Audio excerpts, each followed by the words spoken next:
Hello, everyone, and welcome. We have a very special program for you today.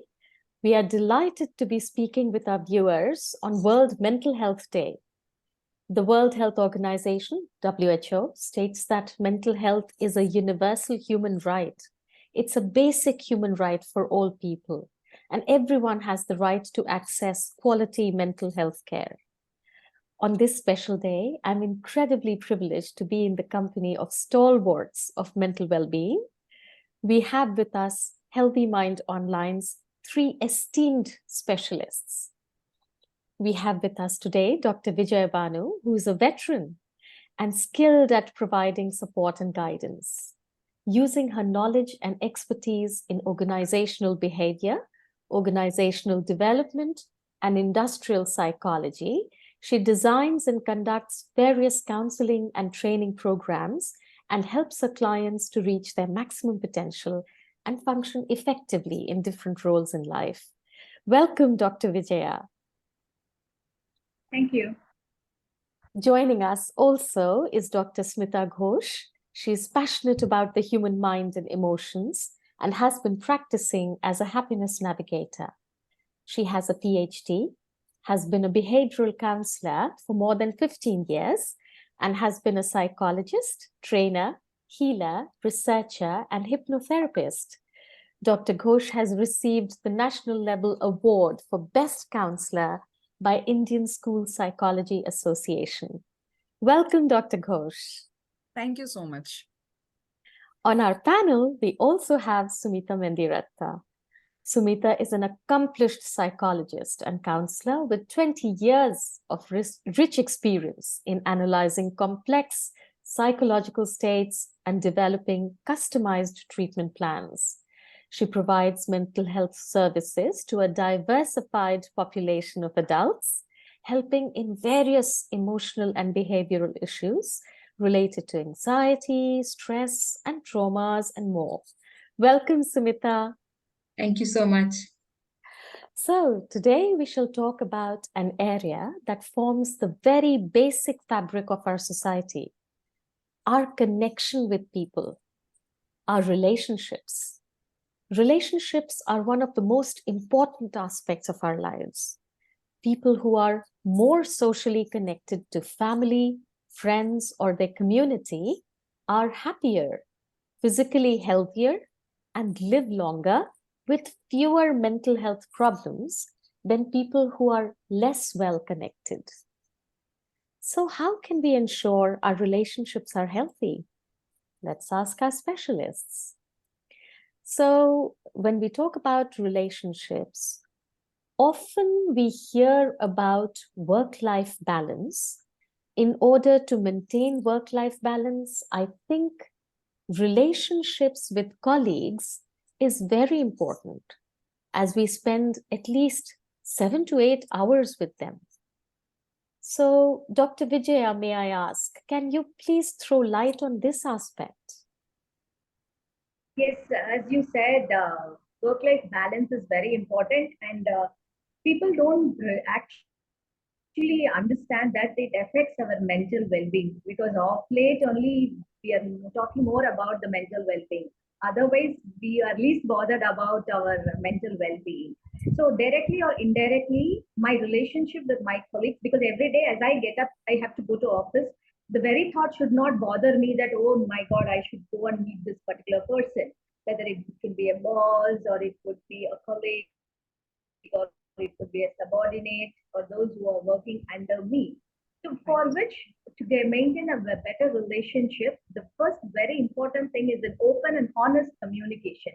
Because many a times what happens, we are not so open enough in our communications. I so hesitant what the others will think. Our most of the time gets wasted by thinking what others will think.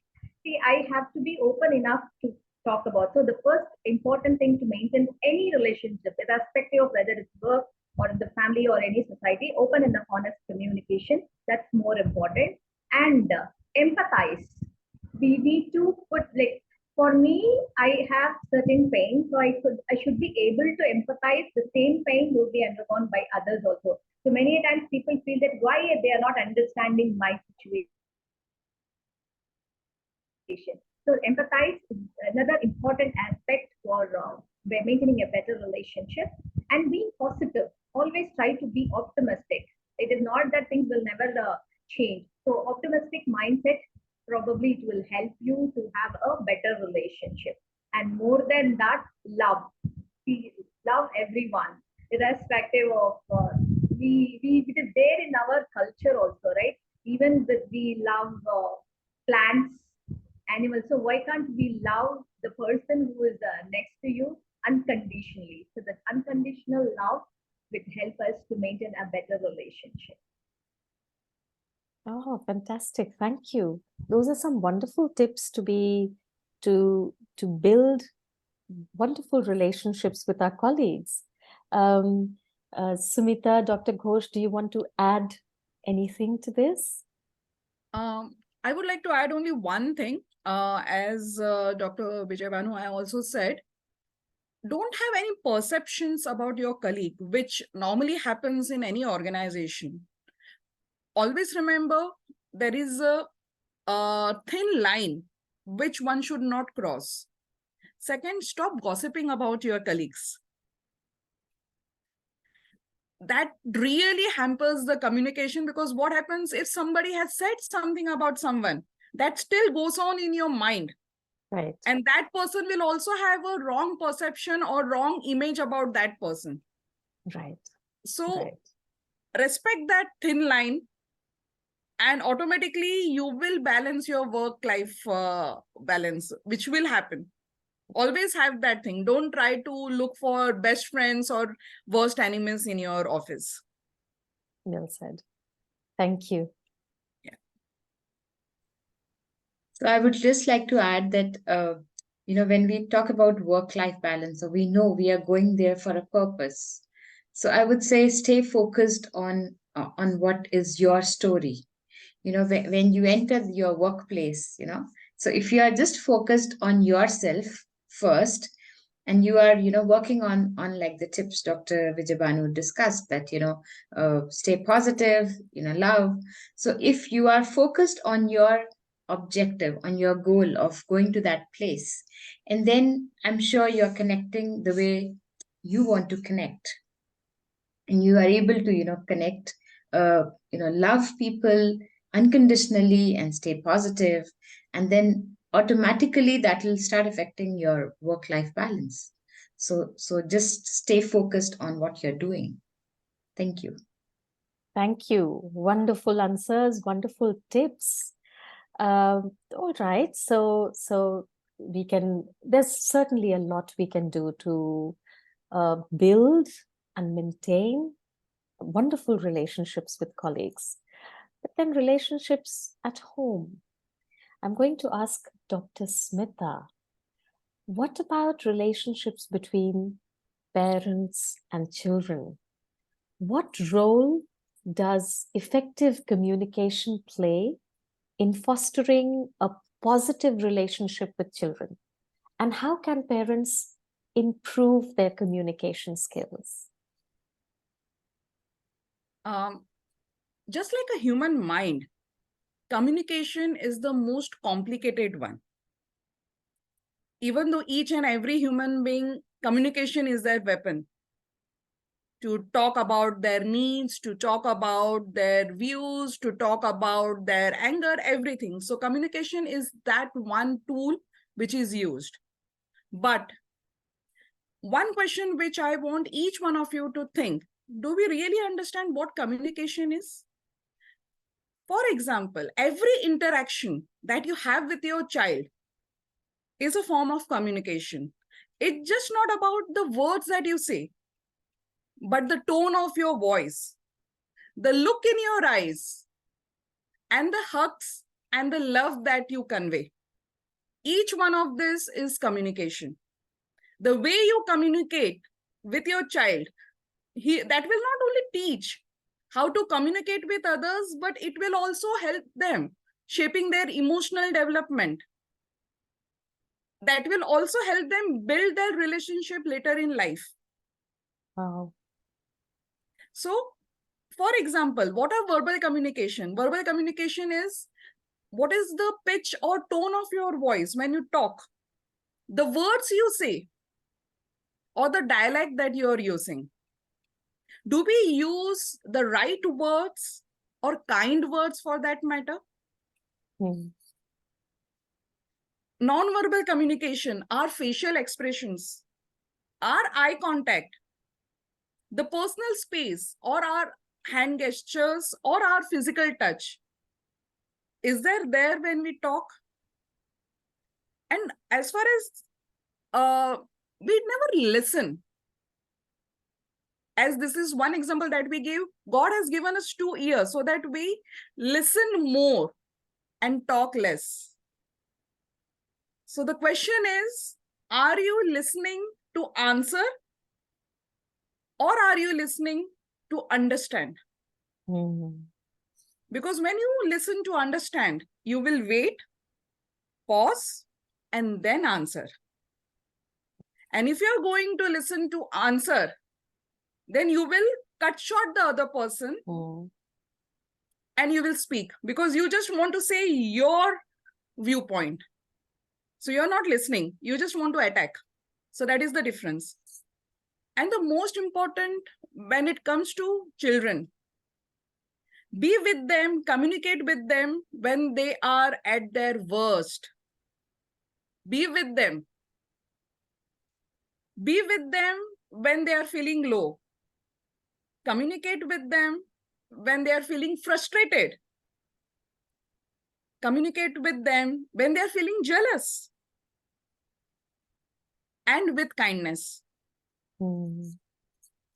And always remember, what you are communicating is for their behavior, not for them. So your language should also have that behavior in main focus and not the child.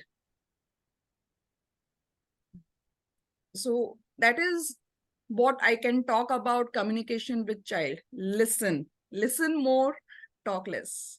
Pause, understand, and then speak. Amazing. Not very easy to do, but the only way to go. The only way to go. My daughter keeps telling me sometimes, "कैसे बोल रहे हो? क्यों ऐसे क्यों बोल?" You know, why are you ऐसे?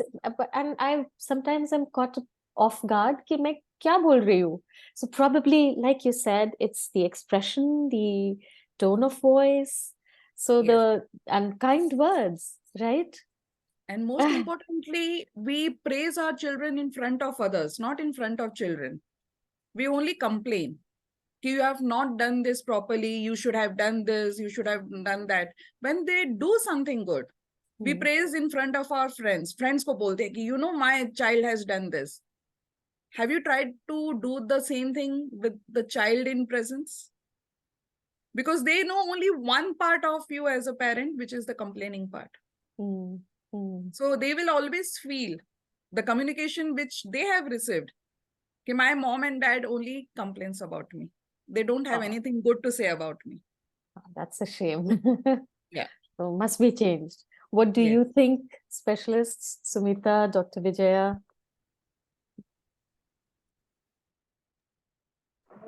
Well, it's actually a continuation. One thing I would like to add upon that is the consistency in what you are talking. Many a times I'm not consistent. My child gets confused for what my mother will get angered, for what my mother will get pleased. Because what happens is that based on my mood, I keep changing that. So in the communication also, I should make clear as a parent, my child should know for what behavior my mother will get upset, for what behavior she will shout at me, for what behavior she will appreciate. If there is a consistency, then the communication will be more transparent and they will be open enough to come and talk to you. Otherwise, what happens? The child thinks, oh, should I tell this or not? If I tell, what will be the reaction? I don't know what is the reaction because there is no consistency in my behavior. So be consistent. If you want to be very consistent, then don't allow your mood or whatever you had in your office or whatever you encountered with someone, that should not affect when you are communicating with the child.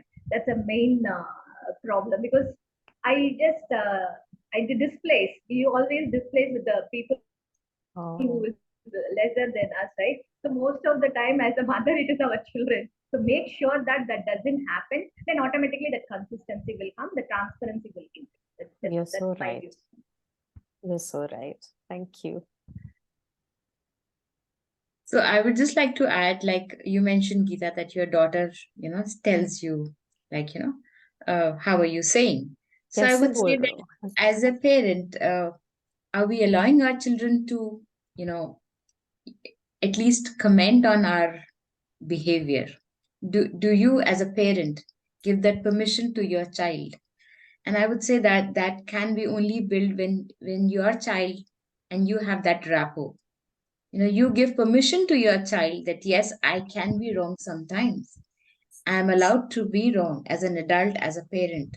Mm, So as caregivers, as parents, we need to give our children that much of a permission that I can also go wrong sometimes. I can also make mistakes. And then I can communicate to my child that, yes, this is a mistake I made. And this is how, I can be wrong.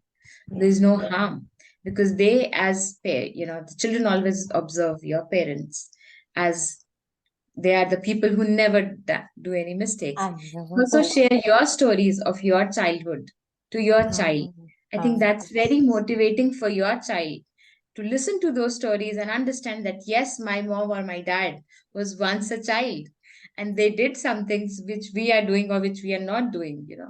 So I think that way of communication also builds more channels, open channels to talk and share, and that is where the trust comes in. Thank you. absolutely amazing. There is so much to learn, and जिस दिन आपको knowledge मिली उसी दिन शुरू करना चाहिए. It's never too late. Start whenever you learned something. It's so wonderful that we can change this anytime we learn and we realize that there is a behavior, there is something that I could change. So that's wonderful to know. Thank you all. But we also need to talk about another very, very important relationship, our relationship with our partner. In today's era, where both partners are working and chasing their professional goals, which can sometimes create friction or misunderstandings between the relationships. So may I ask Sumita, how do you view this as a counselor?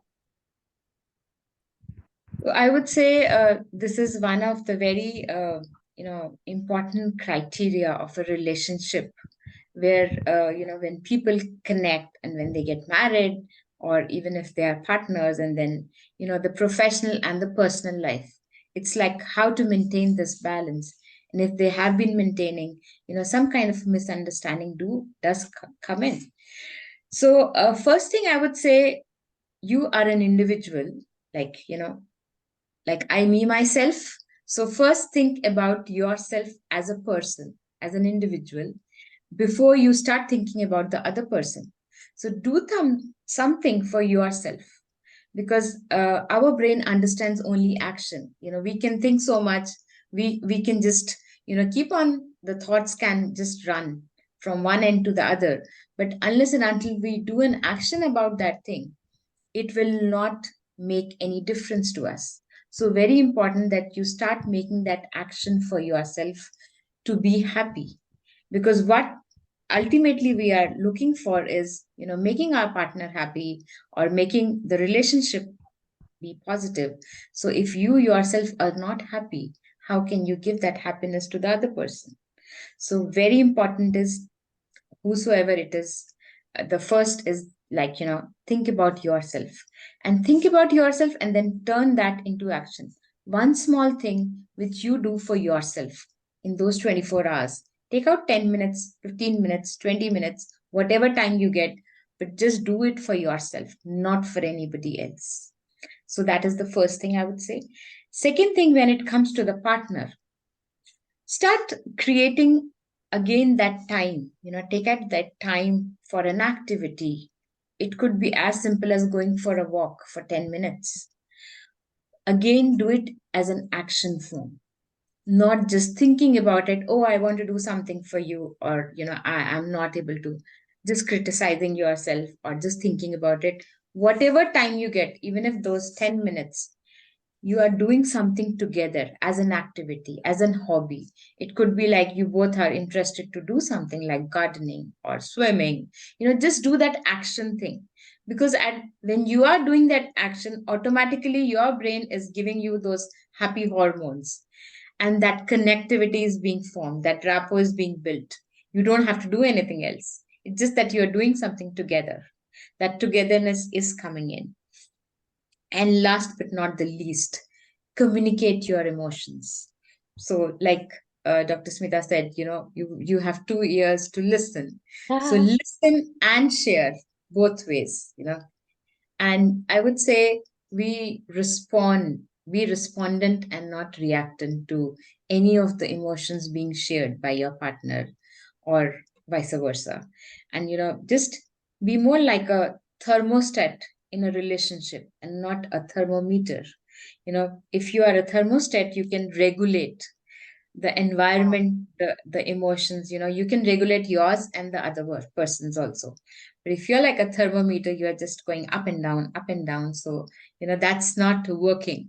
So somewhere we all are, going up and down, but at the end of the day, if you are able to, regulate yourself, your emotional regulation is your partner's emotional regulation. So that's so instantly connected, because we keep asking those why questions, but I would say ask the what questions and the how questions to your partner rather than the why. And then it's easy for you to also, reply to them. So that would be just from my side. Thank you. amazing, amazing. There are so many things to learn. Um, I'm just thinking the movies that we grew up watching in 70s and 80s glorified this concept of sacrifice yourself completely for your loved one. And you're saying just the opposite, ki, Yes, apne liye waqt banao, make yourself happy. So absolutely. amazing. So that is something very striking, and also all the other tips that you gave. Thermostat, मुश्किल है, but I think That's the goal. that's That's the the goal. couple goal. That's the goal. Absolutely. But please share your inputs, Dr. Vijaya and Dr. Ghosh. Yeah, so I would like to add, just now, as you said, talked about the 70s culture of compromise. I always believe in any relationship, don't use the words compromise or sacrifice because it's your choice. You were not on gunpoint that you had to take that decision. It was your decision. So whether it is with your children or with your partner or with anyone, don't use the word compromise or sacrifice. It was your choice. Second, for example, my life mantra is be your own reason to smile and happiness. The moment you give that control to someone else, there are problems. And one dialogue which I really like is from Jab We Met, मैं खुद की favorite हूँ. So first be that, and as even Gautam Buddha said, कि you need to be happy to make others happy. So use the free therapy, which is smile and smile. Amazing. So I would just like to add two things. One is try to use often the word of appreciation, because every human being, we request that appreciation. People are not appreciation. Maybe even the coffee which has been given to us, and the word of appreciation is what everybody expects. So in any relation, especially with the relationship with husband and wife, that is very, very important. Word of appreciation, word of love, because many a times, men, they not able to express their love. They love a lot materially, but they don't know how to express it. They're poor in expression, not like the women. We are very good in expressing our love. And as ma'am said, that actions, so they might have heard somewhere that, oh, I should do something, then I can make my wife happy. But it is not like that. Try to understand what makes her happy. Even bringing her, getting up little early, making a coffee and giving to her makes her happy. It is not that I should take her for a walk, I should go take her for a movie, not necessarily will make the other partner happy. So try to understand what kind of action makes each other. When I say husband, it is applicable to the wife also. So both mutually try to understand that what action makes the other person happy. Of course, as ma'am said, self-happy, it is there, but still this can also be done. Two things, the word of appreciation and Absolutely amazing. So I'm blown away by how many actionable and practical tips the three of you have given our viewers today in such a short time. It is amazing. You know, they should save and store this video and you know, work on things to make the relationships around them as wonderful, as fruitful, and as healthy as possible. I have no words to thank you. Thank you so very, very much, all three of you, for giving such valuable tips. What practical, actionable tips to our viewers about relationships in every aspect of life. And thank you for showing up in the beautiful color green, which is the World Mental Health Day color. Thank you so much. So to the viewers, we all wish you good health on World Mental Health Day.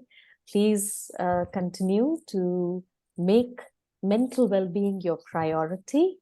Please continue to check in with yourself. Please make sure that you have that moment to pause and think about how you're doing and work on all aspects of your life. You have amazing tips today on how to work on your relationships. And as we have seen, and as has been proven by you know, a lot of research, good relationships is a big aspect for a good, happy, well-organized, well-balanced life. So Thank you so much.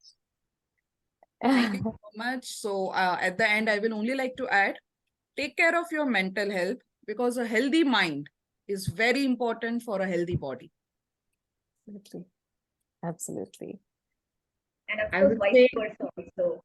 Healthy body leads to the healthy mind. So take care of both the body and the mind, because it's always interconnected. So that is, I wish for all the viewers a healthy body and a healthy. yes, so same, body and mind are connected. Your brain and body are connected. So, you know, enjoy this happy, healthy life with a balanced of health and happiness. Thank you. Thank you so much. Thank you, Dr. Ghosh. Thank you, Dr. Vijaya. Thank you, Sumita. Thank you all so much. Wish you a very happy World Mental Health Day too. And a huge appreciation for the tips given today.